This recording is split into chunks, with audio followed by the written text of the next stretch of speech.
Masih di Irama Inspirasi Ramadan Segarkan Iman bersama Mas Ilham Akbar Habibi. Mas Ilham, kalau kita lihat banyak di depan kita adalah mahasiswa ITB, pakar-pakar yang nanti juga akan membangun bangsa. Peran apa sih Mas Ilham yang bisa dilakukan oleh generasi muda, termasuk jamaah Masjid Salman dan mahasiswa ITB untuk bisa mempercepat akselerasi kebangkitan teknologi Indonesia? Kalau menurut saya, yang kurang sekali di Indonesia adalah pengetahuan rinci dari orang-orang kita yang memang mampu mengembangkan teknologi mengenai keadaan dan apa yang diperlukan di industri. Jadi itu yang saya juga kebetulan tadi disebut, saya sangat aktif di Kadin. Kadin tahu kan, Kadin Kementerian dan Industri. Dan di situ saya wakil ketua umum dan saya fokusnya di bidang riset dan teknologi. Dan saya juga anggota di KIN atau Komite Inovasi Nasional. Dan yang lagi kita genjot, yang kita lagi dorong adalah kita mau bentuk lebih banyak cluster untuk diantar. Pertama itu cluster diantar tiga pihak, ada pihak industri, ada pihak akademia atau universitas, dan yang ketiga adalah pihak pemerintah. Jadi tiga itu ABG, akademia, business government.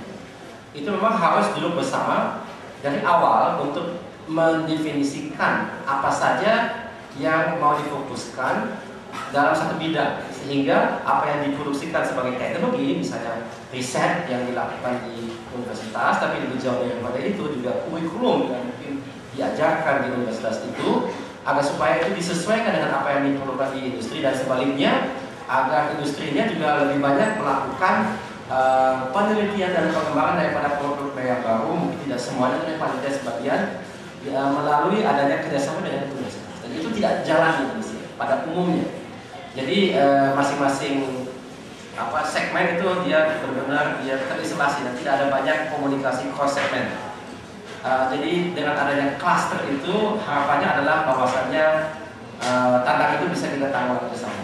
Seringkali yang saya lihat di lembaga-lembaga pemerintah, kalau mereka melakukan riset itu lebih untuk memajukan dirinya dalam karir. Jadi si pelaku riset itu dia itu mungkin perlu maju, jadi dia perlu membuat banyak sekali hasil, kemudian dia buat dalam bidang yang dia suka, kemudian itu dia sukses, tapi apakah itu tadi termanfaatkan atau tidak, itu sebenarnya sekunder, tidak perlu.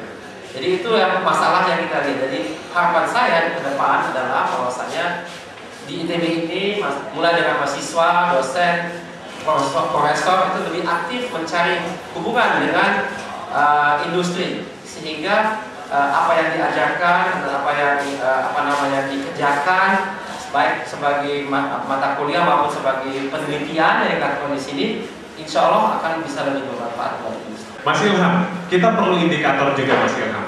Memangnya indikator sebuah negara yang dikatakan sudah mencapai kemandirian teknologi itu seperti apa Mas indikator-indikatornya?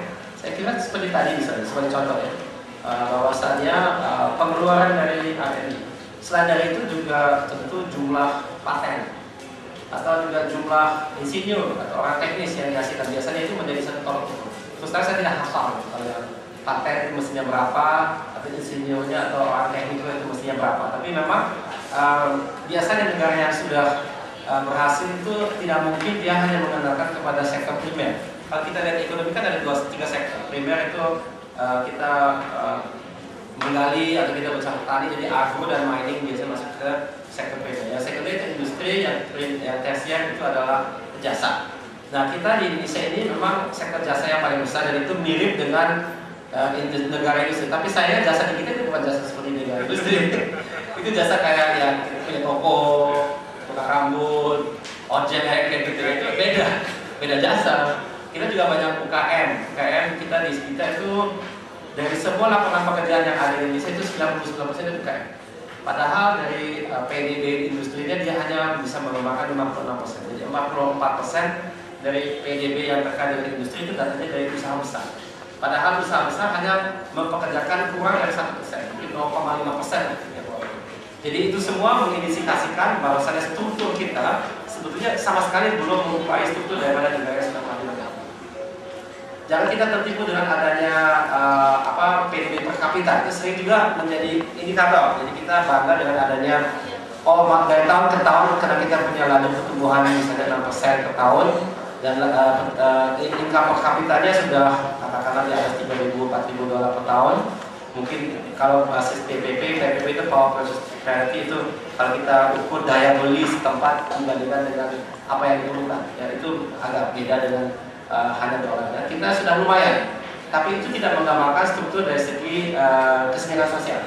Yang kita lihat di Indonesia pada saat yang sama juga Gini koefisien. Gini itu adalah satu koefisien yang mengukur perbedaan di antara orang yang sudah sejahtera dan orang yang prasejahtera. Itu di Indonesia meningkat dari tahun ke tahun.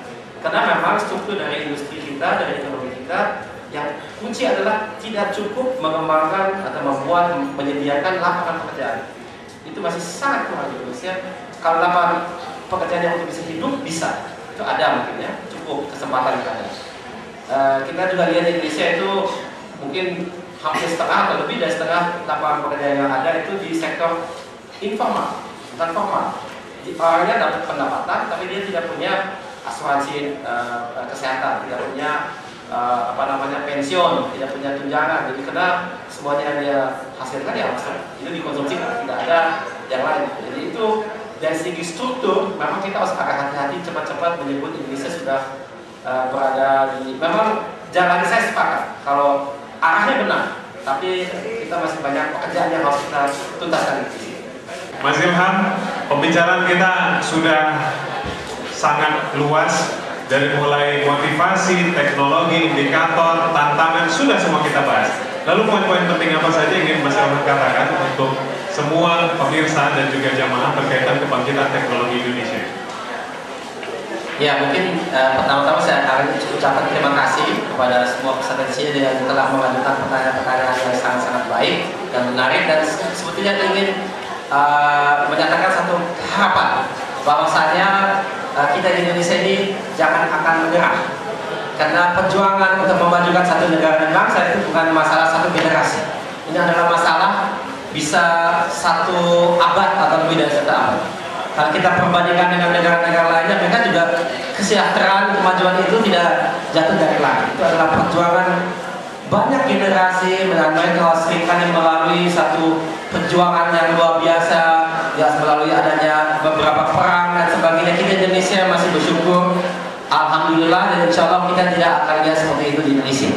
Tapi paling tidak satu hal yang harus kita sadari, untuk memajukan satu negara dan bangsa itu tidak jatuh dari langit. Kita harus bersama-sama kerja keras dan harus tetap inspiratif dan penuh harapan. Jangan akan kita menyerah. Itu tidak boleh. Itu saja. Kita aplaus yang meriah sekali lagi untuk Mas Ilham Akbar Habibie.